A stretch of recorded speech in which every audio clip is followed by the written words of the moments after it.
Hello दोस्तों, स्वागत है आपका आपके अपने यूट्यूब चैनल मार्क्स 99 में।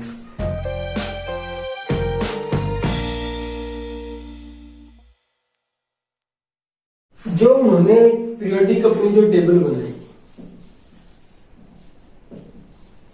पीरियोडिक टेबल बनाई जो आवर्त सारणी में, उसमें जो वर्टिकल कॉलम्स जो थे, वर्टिकल कॉलम को उन्होंने क्या बोला? ग्रुप बोला। जो ऊर्ध्वाधर कॉलम थे उसको उन्होंने क्या बोला? समूह बोला आवर्त सारणी में इन पीरियोडिक टेबल। और जो हॉरिजॉन्टल रोज जो थी,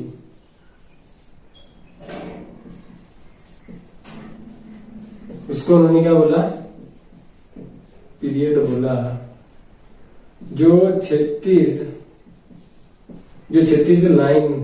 लाइन थी उसको उन्होंने क्या बोला? काल बोला। जो वर्टिकल इनकी जो उन्होंने जो पीरियोडिक टेबल बनाई मेंडलीव साहब ने, उसमें उन्होंने क्या किया? जो वर्टिकल कॉलम जो थे, जो ऊर्ध्वाधर कॉलम थे, उसको उन्होंने क्या बोला? ग्रुप बोला, समूह बोल दिया। और जो हॉरिजॉन्टल रोज थी उसको उन्होंने क्या बोला? पीरियड बोला, काल बोल दिया। जो 36 जो रेखा बनी थी, जो 36 लाइनें बन रही थी, 1 by 1 जो लाइनें बनती हैं 36 में, उसको उन्होंने क्या बोला? पीरियड बोला। और जो वर्टिकल बन रही थी, जो खड़ी बन रही थी, जो वर्टिकल कॉलम था, मतलब जो खड़ी रेखा थी, उसको उन्होंने क्या बोला? ग्रुप बोला, समूह बोला। और जो हॉरिजॉन्टल में जो थी, जो 36 थी, उसको उन्होंने क्या बोला? पीरियड बोला। मतलब एक तो जो खड़ी रेखा थी, एक बड़ी रेखा थी, एक वर्टिकल था उसको ग्रुप बोला, और जो हॉरिजॉन्टल था उसको पीरियड बोला उन्होंने। इस बेसिस पे उन्होंने मतलब जो आवर्त सारणी बनाई, उसकी रूपरेखा जो थी उसको इस तरह से उन्होंने फिक्स किया।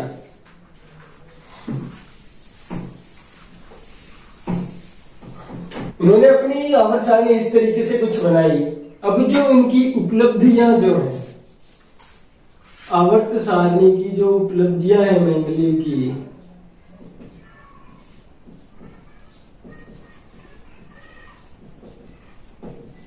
जो मेंडलीव साहब की जो अचीवमेंट्स हैं, क्या क्या अचीवमेंट्स हैं जिनको अपन आज भी फॉलो करते हैं, क्या क्या ऐसी उपलब्धियां थी उनकी आवर्त सारणी की जिनको अपन आज भी मानते हैं, जो आज भी सत्य हैं, जो आज भी ट्रू हैं, वो अपन डिस्कस करते हैं। उन्होंने क्या किया? जो कुछ तत्व थे, कुछ एलिमेंट्स ऐसे थे जिनके मास में थोड़ा सा डिफरेंस था, मतलब पॉइंटों में उनके जो द्रव्यमान था, एटॉमिक मास जो था, उसमें क्या पॉइंटों में कुछ वेरिएशन था, कुछ डिफरेंस था, कुछ अंतर था द्रव्यमान के अंदर, पॉइंटों के अंदर। तो उन्होंने क्या किया? जो वो पॉइंटों में अंतर आ रहा था, उसको उन्होंने एक ही टेबल में, मतलब एक ही डब्बे में रख लिया। उसको उन्होंने एक ही डब्बे में रख दिया दोनों को, जिनका द्रव्यमान थोड़ा बहुत अलग आ रहा था, कि इनकी जगह उन्होंने एक फिक्स नहीं की कि कौन सा पहले आएगा कौन सा बाद में आएगा, उनमें कौन सा पहले आ सकता है। उन्होंने क्या किया? जो उनके अकॉर्डिंग उन्होंने क्या किया कि जो ज्यादा मास था, मतलब पॉइंटों में एक मास थोड़ा सा एक तत्व का ज्यादा है, ज्यादा द्रव्यमान वाले को उन्होंने कम द्रव्यमान वाले से पहले रख दिया, एक ही डब्बे के अंदर, एक ही कॉलम में, जो एक ही उनका ब्रैकेट था, उसके अंदर उन्होंने ज्यादा द्रव्यमान वाले को कम द्रव्यमान वाले से पहले रख दिया। द्रव्यमान में डिफरेंस ज्यादा नहीं था, एटॉमिक मास में जो डिफरेंस था वो कुछ पॉइंटों का था। तो उन्होंने क्या किया? द्रव्यमान में कम अंतर वाले तत्वों को एक खाने में रखा, एक खाने में रख दिया, तथा ज्यादा द्रव्यमान वाले तत्व को पहले लिखा। मतलब क्या हुआ? जिसका एटॉमिक मास ज्यादा था, मतलब एक का क्या था? एटॉमिक मास तो ज्यादा था पॉइंटों में, पर उन्होंने क्या किया? उसको पहले लिखा। इसका अगर अपन एग्जांपल देखें तो उन्होंने क्या किया? कोबाल्ट और निकल, इन दोनों को एक जगह रखा। जो निकल का जो एटॉमिक मास होता है वो होता है 58.7। उस टाइम जो उन्होंने निकाला था उसका द्रव्यमान कितना निकाला था 58.7, और जो इसका जो कोबाल्ट का निकाला था वो निकाला था 58.9। उन्होंने क्या किया, एक ही डब्बे में रखा और कोबाल्ट को निकल से पहले लिख दिया। एक तो उन्होंने ये काम किया था अपनी आवर्त सारणी में। तो इनकी एक मैं जो टेबल दे रहा हूं आपको, ये टेबल देख सकते हो। इन्होंने जो कोबाल्ट और निकल है, जो कोबाल्ट और निकल है उसको क्या कर रखा है, कोबाल्ट को निकल से पहले लिख रखा है, और जो कोबाल्ट का द्रव्यमान वो क्या है, निकल से भी ज्यादा है। और उन्होंने क्या किया, जो सारणी में खाली जगह छोड़ी थी,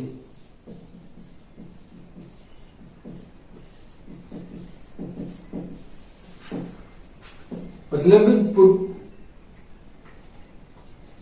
he put gaps in table, in a periodic table।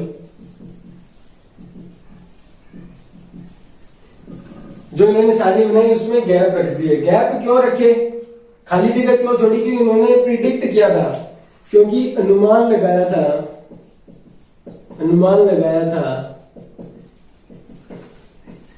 उन्होंने क्या किया, अपना गैस किया, अनुमान लगाया, प्रिडिक्ट किया था कि फ्यूचर में और भी एलिमेंट्स हैं जिनकी खोज हो सकती है और उनकी प्रॉपर्टीज कुछ इस टाइप की हो सकती है। उन्होंने पहले ही प्रेडिक्ट किया था, जो उनका प्रिडिक्शन था, जो उनका अनुमान था वो एकदम सही साबित हुआ। और जो बाद में फ्यूचर में जो और तत्व भी खोजे गए, और उनकी जो प्रॉपर्टीज थी, जो मैंडलीव ने जो गैप छोड़े थे वहां पे, उस जगह पे उन तत्वों का पर रखे थे, उनकी प्रॉपर्टीज मैच हो रही थी, मतलब उनसे मिल रही थी। अनुमान लगाया था कि भविष्य में और तत्व भी खोजे जा सकते हैं जिनकी विशेषताएं सारणी में खाली जगह वाले स्थान से मिल सकती हैं। मतलब क्या क्या उन्होंने प्रिडिक्ट किया, इंग्लिश मीडियम वाले लिख लेना कि Mendeleev put gap in periodic table because he predicted that in the future more elements can be researched. More elements can be researched and the properties of elements can resemble these properties। जो उन्होंने gap छोड़े थे वहां पे उनकी जो properties थी, विशेषताएं मैच हो रही थी। उन्होंने क्या अनुमान लगाया था कि भविष्य में और भी तत्व ऐसे आ सकते हैं जिनकी जो विशेषताएं हैं वो इन खाली जगह जो छोड़ी थी पीरियोडिक टेबल में, जो सारणी में जगह छोड़ी थी, उन जगहों की जो विशेषताएं थी उन विशेषताओं को मैच कर सकते हैं। ये भी क्या था, उनका एक सही बात थी, सत्य बात थी। बाद में भविष्य में तत्व खोजे गए, उनकी जो विशेषताएं थी वो उसी तरह की कुछ विशेषताएं आ रही थी।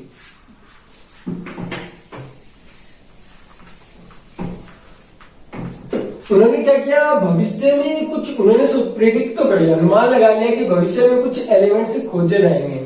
और उन्होंने अपनी जो सारणी थी उसमें क्या किया, एलिमेंट था उसके नीचे खाली जगह छोड़ दी। यहाँ पे उन्होंने एलिमेंट लिखा, अपना एलिमेंट लिखा और उसके नीचे जगह छोड़ दी, और इसका नाम भी उन्होंने लिख दिया। इसका नाम उन्होंने क्या लिखा, एक संस्कृत का वर्ड उन्होंने यूज किया, इक्का। इक्का बोलते हैं इसको, इक्का उन्होंने एक संस्कृत का शब्द है उसको उन्होंने यूज किया। इसका मतलब होता है वन। इसका उन्होंने प्रीफिक्स लिया, मतलब जो तत्व का नाम था उससे पहले उन्होंने क्या किया, प्रीफिक्स लगा दिया इक्का। इसका मतलब क्या होता है, वन, एक। क्या क्या अपनी पीरियोडिक टेबल जो बनाई उन्होंने, आवर्त सारणी बनाई, उसमें एक खाली जगह छोड़ी और उस जगह पे जो एलिमेंट्स आ रहा था उस एलिमेंट का उन्होंने नाम भी लिख दिया, इक्का। और जो अपना जो एलिमेंट था उसके नीचे जो जगह थी, उसके ऊपर वाला एलिमेंट था उसके नाम के पहले उन्होंने क्या लगा दिया, प्रीफिक्स लगा दिया इक्का। मतलब यहाँ पे मान लो बोरोन है तो जो यहाँ एलिमेंट आएगा वो क्या आएगा, इक्का बोरोन आएगा। ऐसे ही गैलियम का लिखा उन्होंने, ऐसे ही क्या लिखा, जर्मेनियम का लिखा। तीनों के उन्होंने नाम लिखे थे। मैं आपको बताता हूँ कौन सा उन्होंने प्रिडिक्ट किया था, जो आपको एग्जाम में पूछ लिया जाता है कई बार कि इसका नाम जो मेंडलीफ ने ये किसका नाम लिखा था, वो मैं आपको तीनों बता देता हूं। उन्होंने इक्का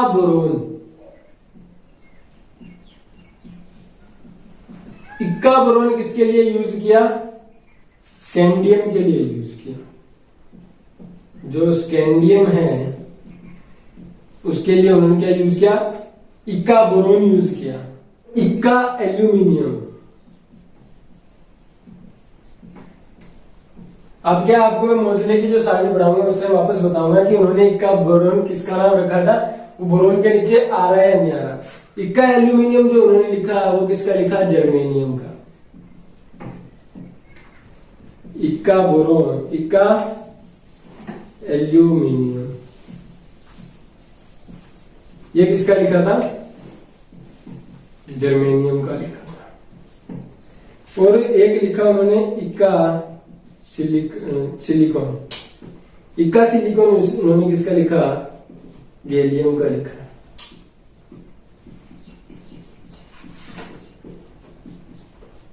इक्का सिलिकॉन उन्होंने नाम लिखा, वो किसका लिखा था? गैलियम जो तत्व था उसके लिए लिखा। तो ये कुछ नाम उन्होंने, जो मेंडलीफ साहब थे, उन्होंने पहले ही प्रिडिक्ट किए कि भविष्य में कुछ तत्व खोजे जाएंगे। उनके इसी प्रकार से उन्होंने नाम दे दिए कि उनकी प्रॉपर्टीज इनसे कुछ मैच होंगी। जो बाद में जब मोजले साहब आए, उन्होंने जो अपनी आवर्त सारणी दी उसकी अपन बात करेंगे बाद में, उसमें वो एकदम सत्य साबित हुआ, सही साबित हुआ, ट्रू निकला वो एकदम। जो उनकी बात थी वो, जो बोरोन के नीचे जो आएगा वो स्कैंडियम आएगा, वो अपन बात करेंगे कैसे आएगा। ये कुछ तीन थे, आप याद रखना। इनका उन्होंने मेंडलीफ साहब ने पहले नाम बताया था और बाद में उनका जो नाम खोजा गया वो नाम थे स्कैंडियम, जर्मेनियम और गैलियम। मतलब मेंडलीफ साहब ने जो प्रिडिक्ट किया था, जो प्रिडिक्शन उन्होंने लगाए, जो अनुमान उन्होंने लगाए, वो ऑलमोस्ट क्या हुए? उनके सही साबित हुए। पर ऐसा नहीं कि उनके सभी बातें सत्य थी, उनकी कुछ कमियां भी थी। उनके क्या थे? कुछ ड्रॉबैक्स थे, कुछ कमियां थी। ड्रॉबैक्स बोल दो या फिर इनको अपन बोल सकते हैं लिमिटेशंस। नाम से क्या है, कंफ्यूजन नहीं होने का। ड्रॉबैक्स बोलो, कमियां बोलो, लिमिटेशंस बोलो, बात एक ही है। उनकी जो पीरियोडिक टेबल थी उसमें कुछ कमियां थी। क्या थी? तो क्या हुआ, वो जो उन्होंने आवर्त सारणी दी उसमें वो क्या, जो हाइड्रोजन जो एलिमेंट है, हाइड्रोजन की जगह वो अपने इस आवर्त सारणी में फिक्स नहीं कर पाए। मतलब हाइड्रोजन को वो फिक्स नहीं कर पाए कि आवर्त सारणी में हाइड्रोजन कहाँ आएगा। जो हाइड्रोजन था उसकी प्रॉपर्टीज क्या हो रही थी? एल्कली मेटल से भी मैच हो रही थी। और जो हेलोजेंस है, फ्लोरीन, क्लोरीन, ब्रोमीन, अगर अपन बात करें, उनसे भी हाइड्रोजन की प्रॉपर्टीज विशेषताएं मैच हो रही थी। और जो एल्कली मेटल्स जिनको बोलते हैं, जैसे सोडियम हो गया, पोटेशियम हो गया, उनसे भी उनकी क्या हो रही थी? हाइड्रोजन की प्रॉपर्टीज मैच हो रही थी। तो क्या हुआ, जो हाइड्रोजन की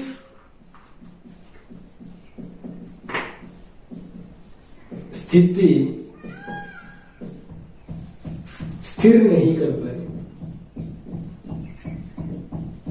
हाइड्रोजन था उस तत्व की he can't able to fix hydrogen in periodic table.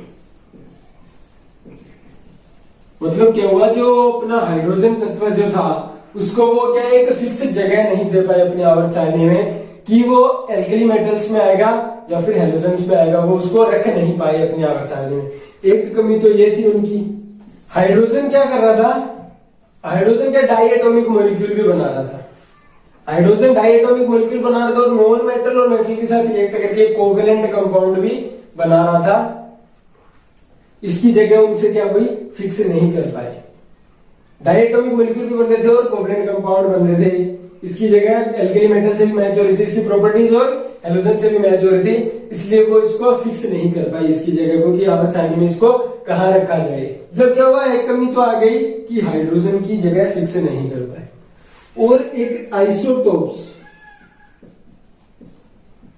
जो आइसोटॉप्स जो थे, जिनको क्या बोलते हैं, समस्थानिक। आइसोटॉप्स क्या होते हैं? Same physical property but different mass. मतलब क्या हुआ? समान विशेषताएं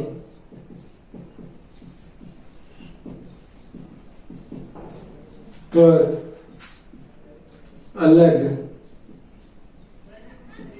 द्रव्यमान। आइसोटॉप्स जो होते हैं, आइसोटॉप क्या होते हैं? उनकी जो विशेषताएं होती है वो तो क्या होती है, सेम होती है, एक जैसी होती है, बट उनका द्रव्यमान अलग होता है। इसके बारे में वो कुछ नहीं बता पाए। मेंडलीव साहब थे, वो आइसोटॉप्स के बारे में कुछ नहीं बता पाए कि आइसोटॉप जैसा भी कुछ होता है। उनकी आवर्त सारणी की एक कमी ये भी आ गई कि आइसोटॉप्स जो थे उनको वो नहीं बता पाए कि कुछ ऐसे भी आइसोटॉप होते हैं, कुछ ऐसे भी समस्थानिक होते हैं जिनकी प्रॉपर्टीज तो क्या होती है, सेम होती है और द्रव्यमान अलग होता है। आइसोटॉप के बारे में जो मेंडलीव साहब थे वो नहीं बता पाए। एक दूसरी कमी ये भी आ गई उनकी आवर्त सारणी की। पहली कमी क्या थी? हाइड्रोजन की जगह फिक्स नहीं कर पाए। दूसरी क्या हो गई? आइसोटॉप को नहीं बता पाए। आइसोटॉप के बारे में उन्होंने कुछ नहीं बताया। उन्होंने क्या किया, एक दो, तो ये क्या हुई, मेन जो थी कमियां वो क्या हो गई? एक तो हाइड्रोजन का जगह फिक्स नहीं हुई और एक आइसोटॉप के बारे में नहीं बताया। और क्या हुआ, एक जो उनके अकॉर्डिंग क्या था, उन्होंने क्या कहा कि जो प्रॉपर्टीज हैं, मतलब जो एलिमेंट्स हैं उनका जो द्रव्यमान है, जो एटॉमिक मास है, वो एक फिक्स रेशियो में, एक फिक्स अनुपात में नहीं बढ़ रहा। तो इसलिए भविष्य में कितने एलिमेंट खोजे जाएंगे, कितने एलिमेंट्स की खोज होगी, वो अपन प्रिडिक्ट नहीं कर सकते। मतलब उन्होंने क्या कहा, उनके कमी क्या थी कि भविष्य में कितने, जो द्रव्यमान था वो एक फिक्स रेशियो में नहीं बढ़ रहा था, फिक्स रेशियो में बदल नहीं रहा था, तो इससे अनुमान नहीं लगाया जा सकता था कि कितने एलिमेंट्स भविष्य में खोजे जाएंगे। अनुमान ऐसा नहीं लगा सकते थे। तो ये कुछ अपन ने मेंडलीव साहब को पढ़ा। मेंडलीव साहब ने क्या किया, जो न्यूलैंड साहब थे उनका ऑक्टेट रूल था वो फेल हो गया। उसके बाद कौन आए, अपने मेंडलीव साहब आए। उन्होंने भी क्या किया, द्रव्यमान का उपयोग किया, एटॉमिक मास का उपयोग किया अपनी सारणी में। जो तत्व थे उनको द्रव्यमान के बढ़ते क्रम में, एटॉमिक मास के इंक्रीजिंग ऑर्डर में एलिमेंट्स को लिखा। और जो उन्होंने क्या, उनकी जो आवर्त सारणी थी उसको उन्होंने डेवलप किया। आवर्त सारणी की जो विशेषता है, जो अच्छी बातें थी वो क्या क्या थी, आवर्त सारणी में उन्होंने क्या किया, अपनी आवर्त सारणी में कुछ गैप छोड़ दिए, खाली जगह छोड़ दी और कहा कि भविष्य में कुछ तत्व और खोजे जाएंगे, कुछ एलिमेंट्स की खोज होगी जो जिनकी जो उनकी विशेषताएं होंगी वो जो यहाँ पे गैप है उससे कुछ मैच होगी। वो उनकी बात क्या थी, सही निकली। और उन्होंने एलिमेंट्स के नाम दिए थे इक्का करके, जो मैंने आपको बताया। वो कुछ उनकी विशेषताएं थी, आप वापस एक बार पढ़ लेना, वीडियो देख लेना। और कुछ कमियां थी। कमियां क्या थी? मेन कमी क्या है, हाइड्रोजन की जगह फिक्स नहीं कर पाए और आइसोटॉप के बारे में नहीं बता पाए। तो ये कुछ मेंडलीव साहब के बारे में हमने बातें की। अब इसके जो आगे की बात है, जो मॉडर्न पीरियोडिक टेबल आई थी मोडले साहब की, उसके बारे में अपन डिस्कस करेंगे नेक्स्ट लेक्चर में।